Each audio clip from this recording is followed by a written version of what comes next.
Okay, so the sequence of Fibonacci numbers, as most of you know this, is defined recursively as follows. The first two values are, so if we decide to start from f1 and f2, they're both 1, can also include the f0, so you can say f0 is 0. And then for any natural number greater or equal to 3, fn is defined as the sum of the previous two terms. So if you want to calculate the Fibonacci numbers, let's say for some small values of n, you could do that recursively. So you could write yourself a little table like this, n and fn, and then 0, 1, 2, 3, 4, 6, 7, 8, 9, and so on. And you can use these formulas to calculate them. So it's 1 and 1 here, and then you add up the previous two terms. So you could get 2, you could get 3, 5, 8, 13, 21, 34, and it continues like this. So, you know, this is the way if somebody gives you a small number and can say, okay, what is f of, I don't know, 12, you can continue the procedure on this table, and you can get that f of 12 is 144. But let's say the question is, what about if n is large, and what's the behavior of f to the n? How does it grow? Does it grow linearly in n, asymptotically in n, or exponentially in n, or does it have a different behavior? Or another stronger question: can we find a closed formula for fn in terms of n? So I'll give various approaches to this problem. So let's start with the first one, which involves what is called a characteristic equation. Characteristic equation of the recurrence relation. So the idea behind it is the following. Let's kind of move a little bit in a broader context with this problem. Let's define the following vector space W. Let's say it consists of all sequences. Let's call them an, and starting from 0, which start with some values. Let's say a0 is a and a1 is b, and satisfy the same recurrence relation as the Fibonacci number. So an is an minus 1 plus an minus 2 for n greater or equal to 2. Okay. Now, this space of infinite sequences, it's actually a vector space over R. So W is a vector space over the field of real numbers.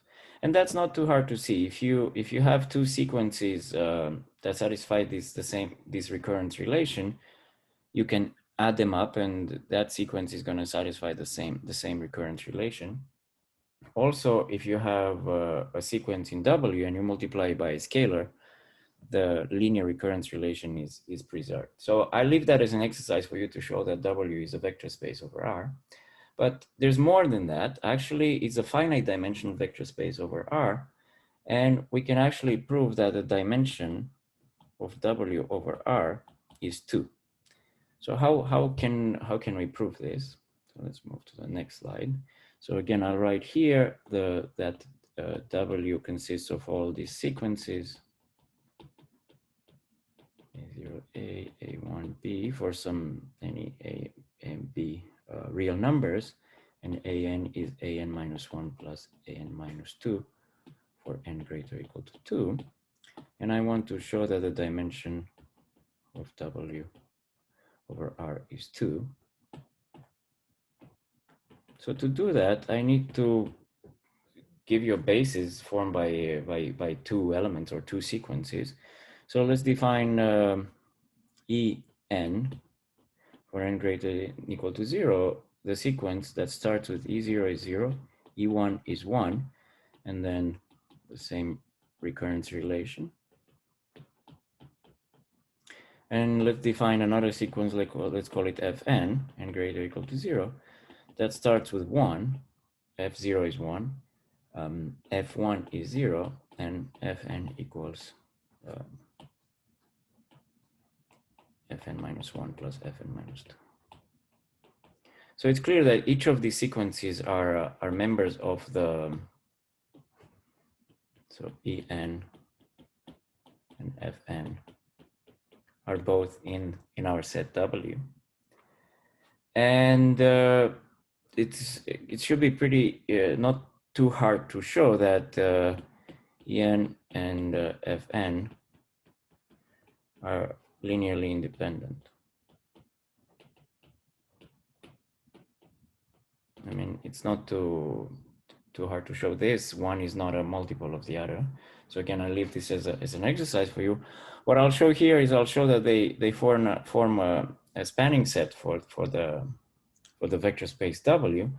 And to see that, if you give me some other sequence AN, which belongs to W, and let's say A0 is A and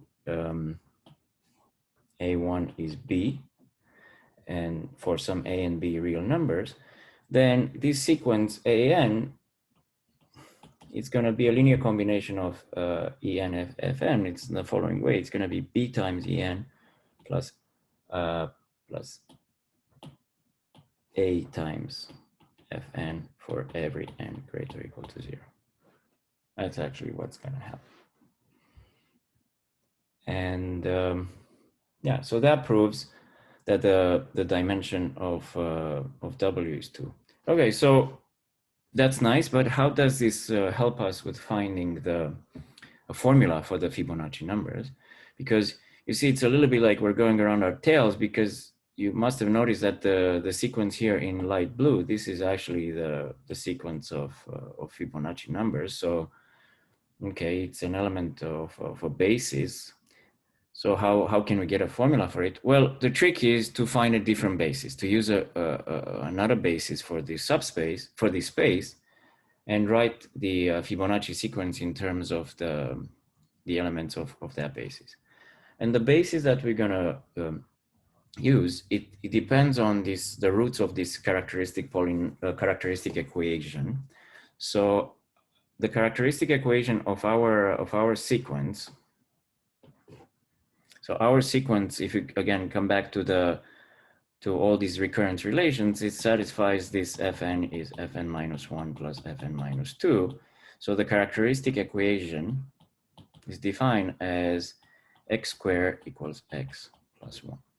So there's the term, the index n gets an x squared, and the subsequent ones get a lower power. So Fn minus 1 gets an x, and Fn minus 2 gets a 1. So where does this come from? Well, so let's write it here.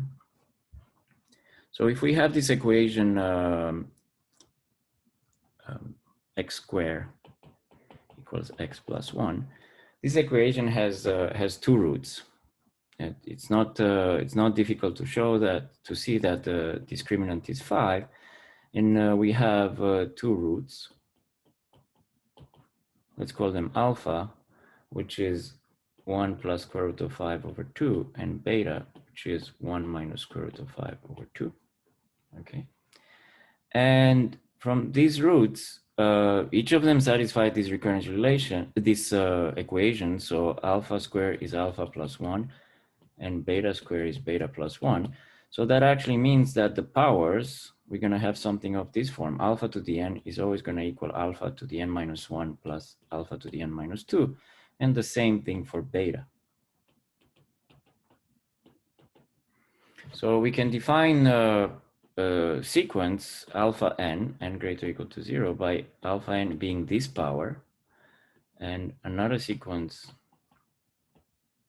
beta n being this power.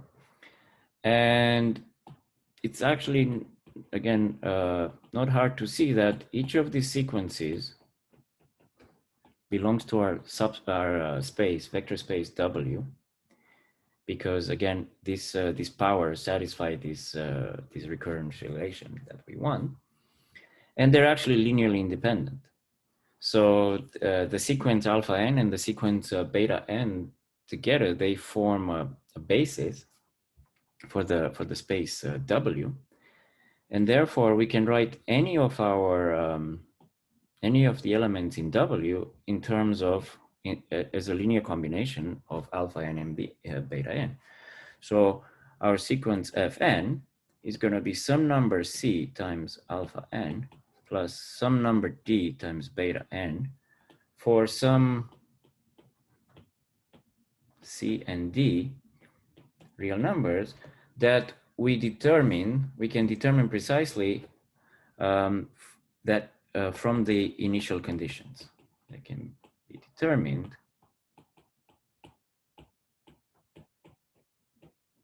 from the initial values or conditions. So what do I mean by that? Well, we know that F0 is 0. So from this equation, it's going to be C times alpha 0 plus D times beta 0. So that's going to be C plus D. And the next one, when n equals 1, I have that F1 is 1, and that's going to be C times alpha plus D times beta. So you get the linear combination.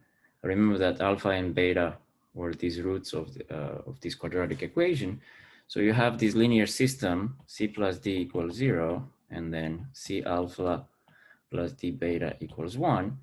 And from these equations, you can get C is, I think, 1 over square root of 5, and D is minus 1 over square root of 5, something like that.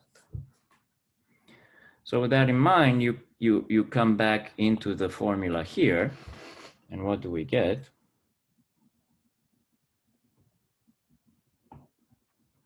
Page here. So we end up with f of n equals 1 over square root of 5 alpha to the n minus beta to the n. And that's the formula for that we're looking for. And this is very useful. We write down, let me see if you can see this somehow. Okay, so this is very useful because you can do some small calculations, and you can show that the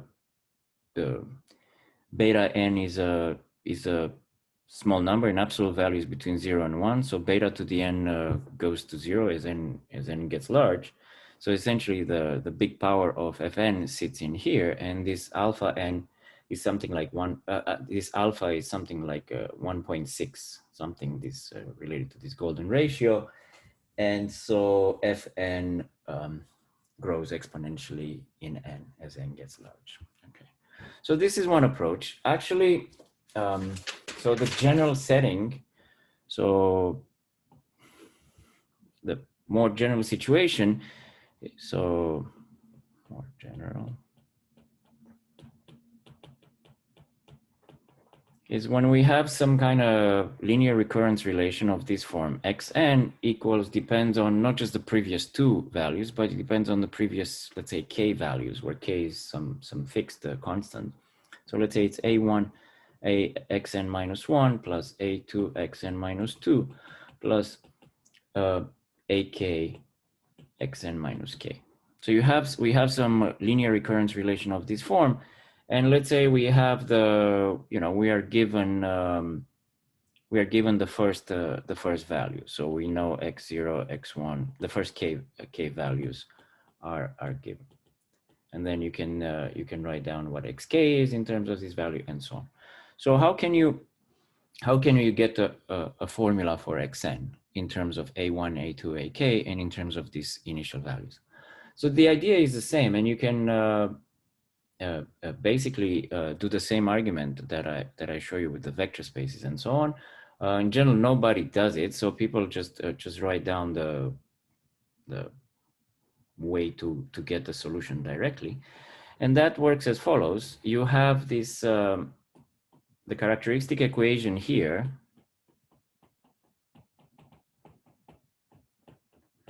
of this recurrence relation is going to be x to the k equals a1 x to the k minus 1 plus a2 x to the k minus 2 plus all the way ak.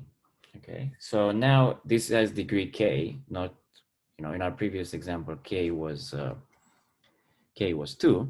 And now here you have two possible situations. One situation is you have k distinct roots. So if one has k distinct roots, let's call them alpha 1, blah, blah, blah, alpha k, then one can show that our sequence xn is going to be a linear combination of alpha 1 to the n all the way alpha k to the n. So xn is going to be some constant c1 times alpha 1 to the n plus some constant ck times alpha k to the n, where this constant c1, c2, ck, you can find them by solving a linear system of equations. In this case, it's going to be a system with k equations, using this initial k values for the sequence. Now, there's another situation that is possible. You're going to have k distinct roots, but not all of them are going to be distinct. So not all the roots are distinct. But since we're working over real numbers, we're going to have k roots in total, including multiplicities. They could be complex, but it doesn't matter. So now, whenever we have, let's say, alpha, a root with multiplicity, let's say d, then its contribution to these linear combinations is going to be the following. We're going to alpha to the n is going to be a solution of this recurrence relation. N times alpha to the n is going to be a solution. You can go all the way to n to the d minus 1 times alpha to the n are going to be solutions or roots of this of the characteristic equation. And so when we do this formula for xn is going to be a linear combination of things of this sort. So if alpha has multiplicity d, we're going to take linear combination of these terms.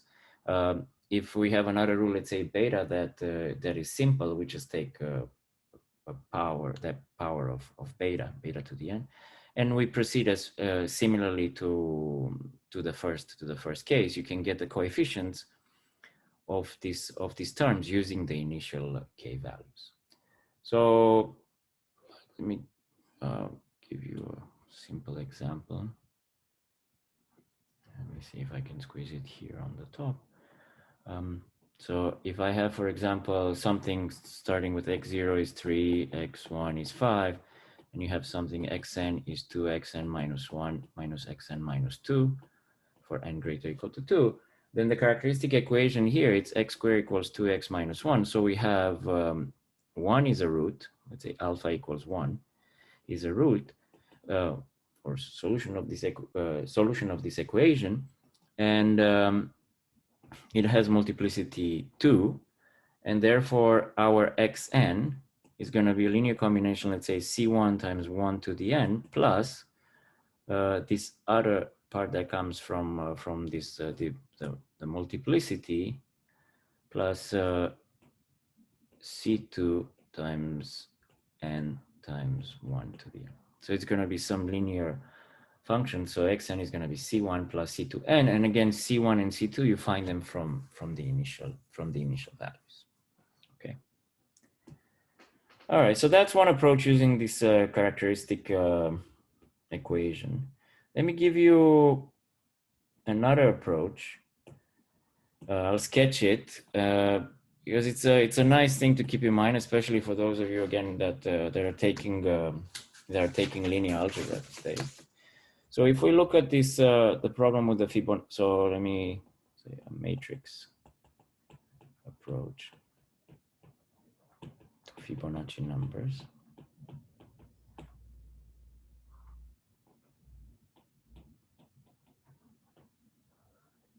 So if we look at the our equation, so again f0 0, f1 f2 are 1, fn is fn minus 1 plus fn minus 2 for any n, let's say greater than 2. You can write it, this linear equation, linear recurrence relation can be written in the following form, in a matrix form, as follows. The two-dimensional vector fn minus 1 equals a matrix, and the matrix is 1 1 0 times the vector fn minus 1, fn minus 2. Okay, so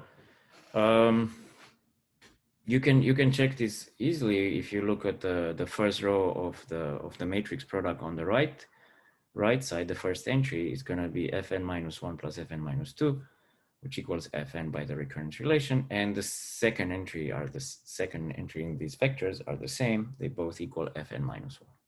Okay, so it's just a different way of writing the same thing. So why is this useful? Well, you can write the next equation like this: fn minus 1, fn minus 2 equals the same matrix 1, 1, 0 times fn minus 2, fn minus 3. And you can go down like this all the way to the end. So let's say f2, f1 equals 1, 1, 0, f1, f0. Okay, so how many equations do we have here? Well, you see here the index is 1, and that's the first, let's say the first equation from the bottom. The index here is n minus 2, n minus 1. So you have n minus 1 equations. And what we can do is we can substitute the right-hand side from here. We can substitute it from here, and we keep going in this way until the end. And what we get is the following nice result that relates the first vector here, fn minus 1, equals, and the last vector here, so it's going to be f1, f0, and times this matrix 1, 1, 0, but to the power n minus 1.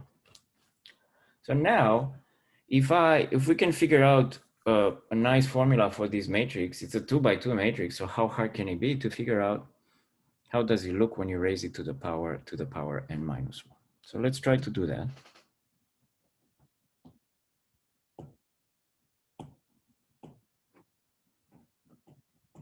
So let's call this matrix M. So matrix 1, 1, 0. Okay, so what can we say about this matrix? Well, I'll just write it here, and you guys can verify me at home. But the characteristic polynomial, so let's say the determinant of xi2 minus m, it's going to equal x squared minus x minus 1. So you see it's very much the polynomial that appeared when we're dealing with the characteristic equation. And then the same, clearly the roots and the eigenvalues of m. So m has eigenvalues alpha as before, which was 1 plus square root of 5 over 2, and beta, which is 1 minus square root of 5 over 2. And you can actually find eigenvectors corresponding to them. And so here, the eigenvector, if I didn't make a mistake, corresponding to alpha, let's call it u, it's going to have a 1 in this entrance and alpha minus 1 here, and v is going to be 1 here and beta minus 1 here. So you can prove these things. And so, okay, so what? Well, that means that if I take m and I multiply it by u, I get alpha u. And if I take m and I multiply it by not by beta, by v, I get beta v. So essentially, I'm writing the spectral decomposition for the matrix M. And what we get to is that the matrix M times these vectors alpha and beta, what is going to equal? It's going to equal the same thing as this matrix with whose columns are not alpha and beta. I'm sorry, u and v. This is going to equal the same matrix u, v, times the diagonal matrix with entries are the eigenvalues alpha and beta. Okay. And so what we end up with is this M equals UV times the diagonal matrix alpha beta on the diagonal and times the inverse of this matrix. So let me just write it as S D S minus 1, where S is UV and D is the diagonal matrix here.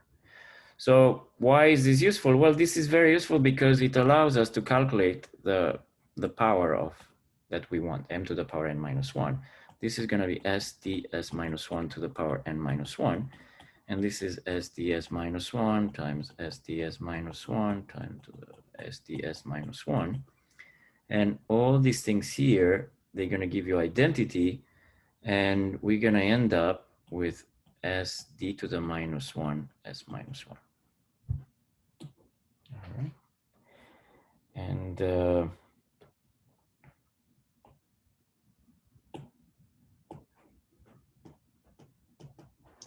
here what we get, we get that m to the power n minus 1 is going to be S d to the power n minus 1 S minus 1. Okay.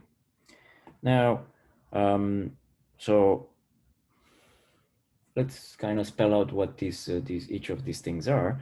So D was alpha beta on the diagonal. So yeah, that's why we like diagonal matrices. They're very easy to multiply. So we get alpha to the n minus 1 and beta to the n minus 1 on the diagonal.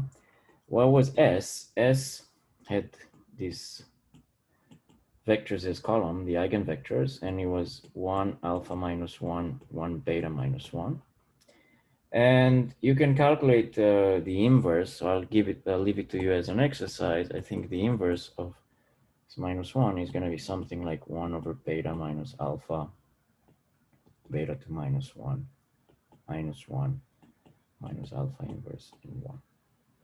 And with these formulas, you can get a closed form to the entries in Mn minus 1, and then you can, again, I leave it as an exercise for you to show that because we have this nice relation over here, this is going to lead to the same thing, that Fn is 1 over square root of 5 alpha to the n minus beta to the n. Okay, so this is another approach, and in some sense is equivalent to the previous one, but again, I thought it would be good to see it explicitly to see how linear algebra can come into play for this type of problems. Okay, now the last approach that I'll talk to about these Fibonacci numbers, it involves formal power series, involves generating functions. So to get to the subject, let's we need to introduce a few notions. So if we have a sequence like Fibonacci numbers or any other sequence that you like and you want to find out more about it, you can associate to it. You'll see that there will be two kinds of generating functions. One is the ordinary generating function, and the other one is called an exponential generating function. For now, let's just deal with the ordinary generating function. And this is, the keywords here are formal power series. So it's, to this sequence, we can associate this formal power series, this infinite sum. But here, the word formal is important because it means that we think about this infinite series without the notion of convergence. Okay. So okay, how do you develop the theory? Well, you have to have define some rules. So what you can do with this formal power series, so anything of this form is called a formal power series. You can add them up, and the addition happens as you think it happens. It happens if the coefficient of t to the n in one formal power series is an, and the coefficient in the other formal power series is bn, then when you add up these two series, the coefficient of t to the n is going to be the sum, an plus bn. Multiplication happens, again, in this kind of convolution way. And it's very similar to the way the multiplication happens for like, let's say, polynomials.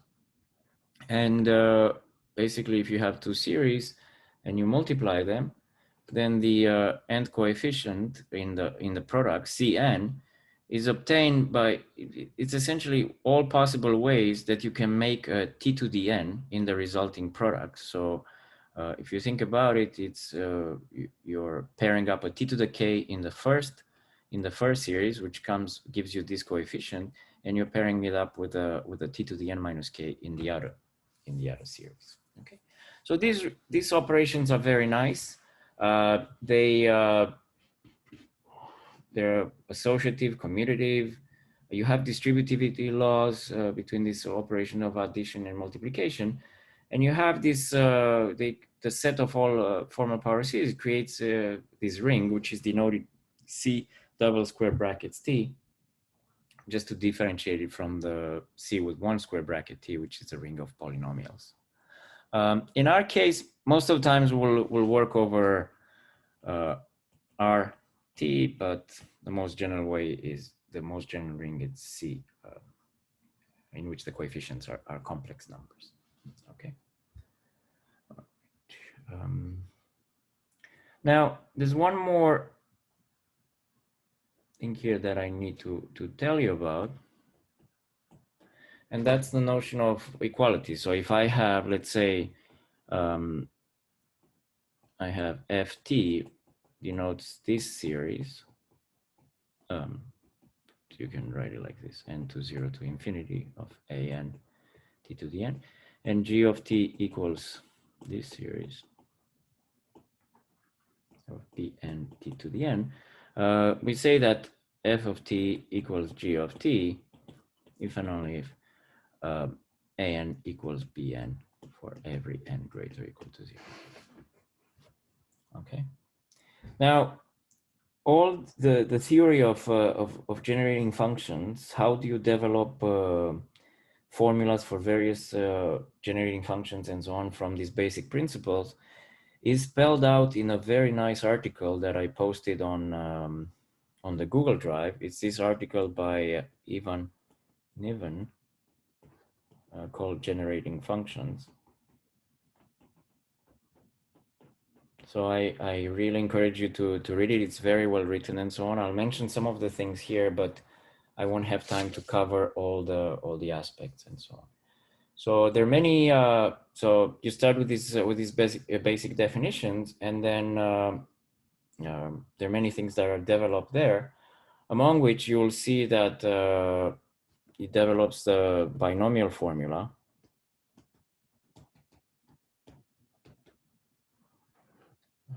In this article, I don't remember what. Just a second. Yeah, this is theorem 11 in this paper, and it basically says that for any rational number R,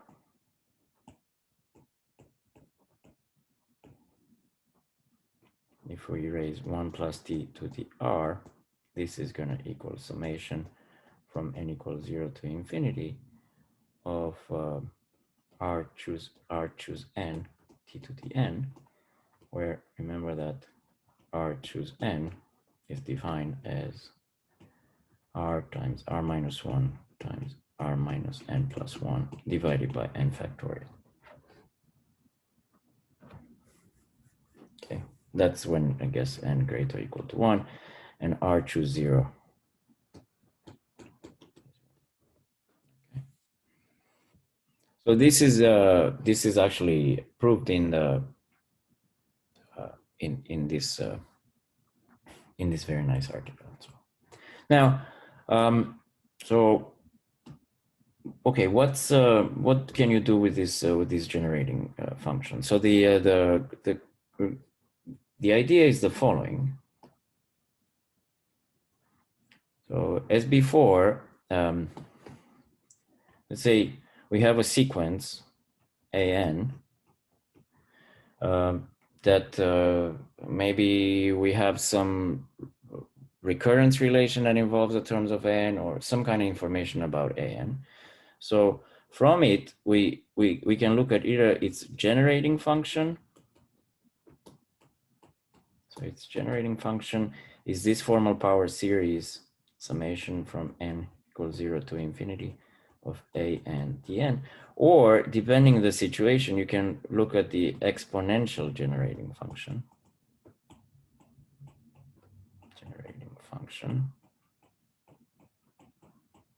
Which is the summation from n0 to infinity of an divided by n factorial t to the n.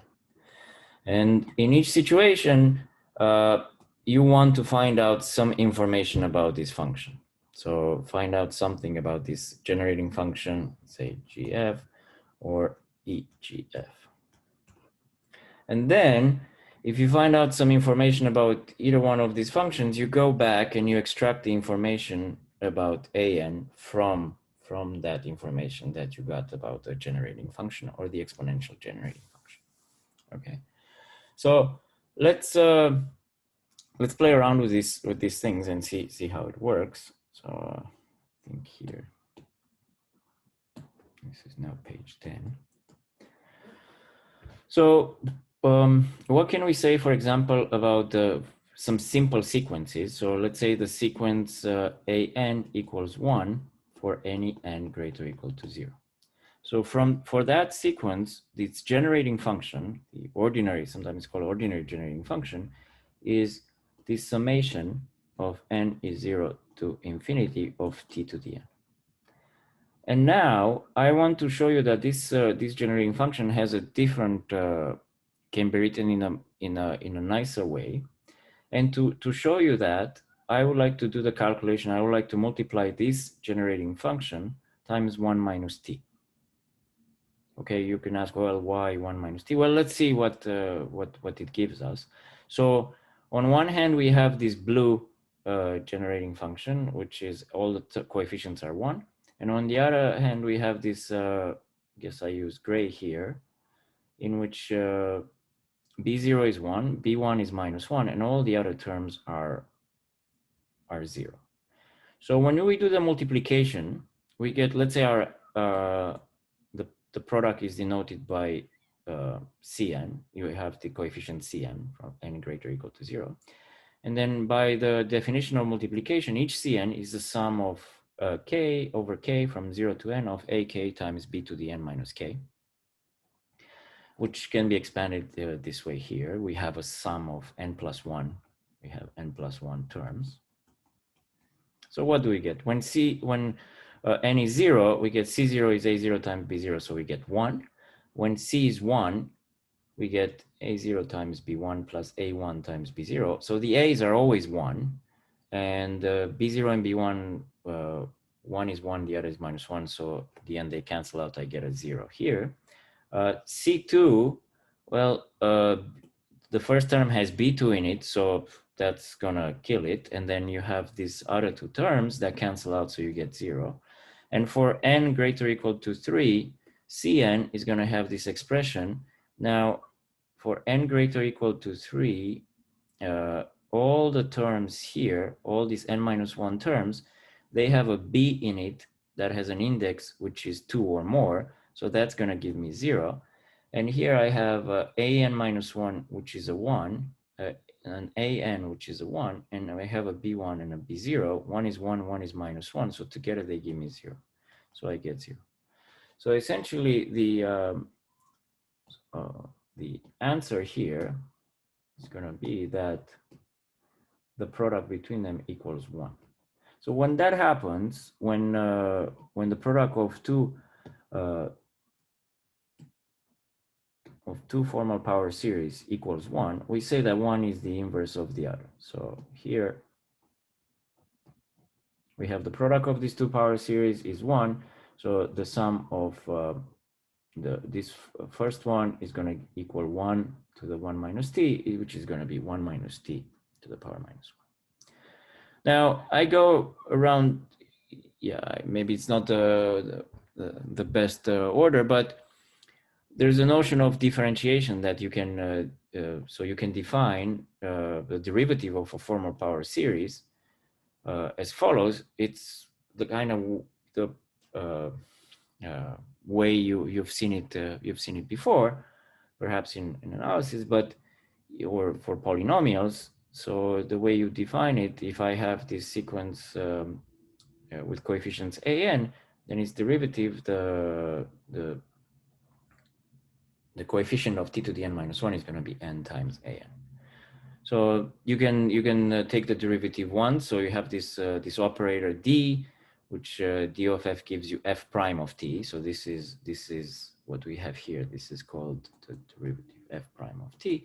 And you can take this derivative multiple times. You can define it recursively here, and with the initial step d0 of f being equal to f itself. Okay. So actually, if you use this notion of derivatives, and you can define the scalar of f. This is, I'm using the Niven's notation. So if f is the formal power series that I describe here, and I can define the scalar of f as being the a0 term, then one can prove a fairly very nice result, which will give you the binomial formula, which will imply the binomial formula, namely that f of t equals the summation from n equals 0 to infinity of 1 over n factorial, the scalar of the nth derivative of f times t to the n. Okay. This is not too hard to see. I'll leave it to you as an exercise to show that the scalar actually of the nth derivative of f equals n factorial times a to the n. You can prove this by induction on n or any some other way. It's not very difficult. Okay. So these are these are some basics about generating functions. So now I'm going to show you one way that you can use them. So,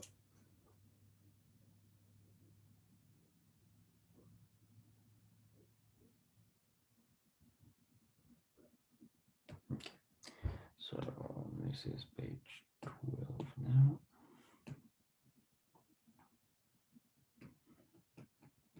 So let's come back to our Fibonacci numbers. So f0 was 0, f1 is 1, and fn is fn minus 1 plus fn minus 2. So our recipe is we have the sequence of Fibonacci numbers. Let's take its generating function. So f of t denotes its generating function. So what is it going? What is it? It's the sum from n equals 0 to infinity of fn t to the n. I mean, if you want to write a few terms, it's essentially 0 times the first term is 0 plus t plus t squared plus 2t cubed and so on. So now the trick is we have to use this recurrence relation, and of course the information about the initial values, to get something more about f of t, maybe another formula for f of t that we can we like. So let's write the following. So let's write so as I started here, 2t cubed and so on. So let's keep the first term. So the f0 is 0, so I leave it aside. I have a t left from here, and after that I'm going to have the sum from n greater or equal to 2 of fn t to the n, this part from the quadratic up. So now t stays the same, and here what we do is we replace fn by its formula from the top. So I'm just going to replace it here. So this is going to be a summation from n greater or equal to 2 of fn minus 1 plus fn minus 2 t to the n. Okay, so what do I get? I get a t plus, this sum splits into 2, summation from n greater or equal to 2 of fn minus 1 t to the n plus the summation n greater or equal to 2 fn minus 2 t to the n. Okay, now what are each of these sums? So t stays the same. Here, what we can do is we can take t as a common factor, and I get a t times summation from n greater or equal to 2 of fn minus 1 tn minus 1. Plus here, I have a gap of 2 between the index and the exponent. I can take t squared as a common factor, summation of n greater or equal to 2 of fn minus 2 tn minus 2. So I get a t plus a t. Now what is this this power series here? It's a sum from n greater or equal to 2 fn minus 1 tn n minus 1. If I change the summation and I use an m, it's going to be the sum from m greater or equal to 1 of fm t to the m. But we know that our f0 is 0, so this thing here, it's exactly f to the t. Now here it's going to be the same thing, t squared, and this is a sum over, let me use a different, let's say k, from k greater or equal to 0 of fk t to the k, and this is also ft. So when we unpack all this stuff,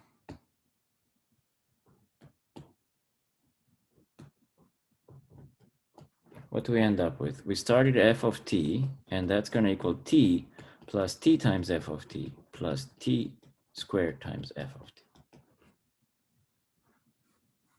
Okay. And so let's solve for f of t. So I'll take f of t to the left-hand side. I have a 1 minus t squared. Again, this is, the characteristic polynomial from before, essentially, and also the characteristic equation that we used before equals t. And so we end up with f of t equals this rational function 1 minus t squared. And okay, this is nice, but what I would like to do is f of t for us was this sum n greater or equal to 0 fn t to the n. I would like to get my hand on f of n, so I want to write this expression as summation from n greater or equal to 0, something here t to the n, because that something here is going to be my f to the n. And so the way we do this is, again, we have this alpha and beta. So I'll leave this as an exercise for you to do. It's done in the textbook. 1 minus t, this rational function, you can write it as t times 1 minus t alpha, 1 minus t beta, and it can be written as 1 over square root of 5, 1 minus t alpha minus 1 over square root of 5, 1 minus t beta. Okay. And now the thing that kills the problem at this point is that we've seen before that 1 over 1 minus t is the summation of n greater or equal to 0 of t to the n. It's the same thing if we replace t by alpha t. So 1 minus alpha t is going to be a summation from n greater or equal to 0 of alpha t to the n, which is this sum. And the same thing for 1 minus beta t is a summation from n greater or equal to 0 of beta t to the n, which is this sum. And so if you combine these facts with what I had before, you get the following. You're going to get, this is going to be summation over n greater or equal to 0, something of this form, alpha n minus beta n divided by square root of 5 times 2 to the n. But what was this expression? This was our f of t, and this was the same thing as fn t to the n. So these two power series are the same. and therefore its coefficients have to be the same. So f of n has to equal alpha n minus beta n over square root of 5. All right, so I'll stop here. And in the next class, we're going to use generating functions to look at other famous sequence, which is the sequence of Catalan numbers.